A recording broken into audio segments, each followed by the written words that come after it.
Welcome to కావేస్ media. గుడ్డు Amarnath Gudivada Amarnath mic దొరికితే ఏదో ఒకటి వాగాలి, వార్తల్లో నిలవాలి. ఇదే అతని ఒక ప్లాన్.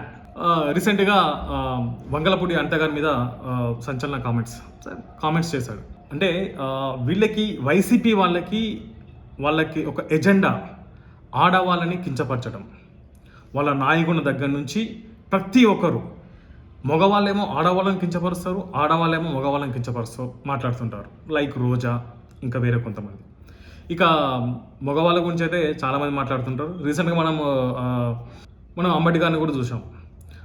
ఒకసారి అరెస్ట్ అయినాక కూడా రీసెంట్గా మళ్ళీ వ్యాఖ్యలు చేశాడు చంద్రబాబు గారి పైన. గుడివాడ అమర్నాథ్ అంటాడు, అంత గారి కోసం మేకప్ తీస్తే మేకప్ ఎండకు వెళ్తే ఒక కేజీ మేకప్ కింద పడిపోతుంది అని చెప్పేసి అంటున్నాడు. అసలు ఈ మేకప్కు బ్రాండ్ అంబాసిడరే వాళ్ళ పార్టీలో ఉంది. అది వాళ్ళకి తెలుసా లేదో అర్థం కాదు. అంటే తెలుసు వాళ్ళకి, కానీ మనం ఏదో ఒకటి చేయాలి, మన వార్తలో నిలవాలి. ఇప్పుడు వాళ్ళ పరిస్థితి ఎలా ఉందంటే, నన్ను అరెస్ట్ చేయండి, నేను అరెస్ట్ చేస్తే ఫేమస్ అయిపోతా, నా కోసం ఎవరు మాట్లాడుకుంటలేరు, నన్ను అరెస్ట్ చేయండి అని చెప్పేసి ఇలాంటి వ్యాఖ్యలు చేస్తున్నారు.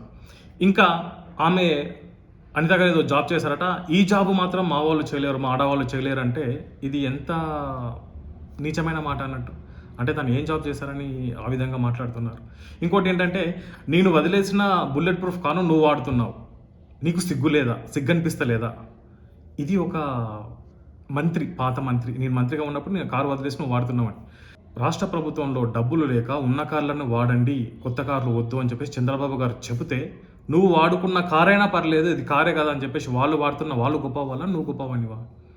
ఆడవాళ్ళ మీద మరీ ఇంత చులకంగా మాట్లాడమా? అంటే ఈ వైసీపీ వాళ్ళకి ఆడవాళ్ళని ఇంత చులకన భావమా? మీ నాయకుని దగ్గర నుంచి తల్లిని చెల్లిని బయటికి నెట్టేస్తారు, మీరేమో ఇలా మాట్లాడతారు. అసలు మిమ్మల్ని అరెస్ట్ చేయాలనేది ఉద్దేశం, కానీ వాళ్ళు అరెస్ట్ చేయరు. కాకపోతే ఏంటంటే వాళ్ళు చూస్తున్నారు, ఈ వాక్యాలకు అరెస్ట్ చేయొచ్చు కానీ చేయరు.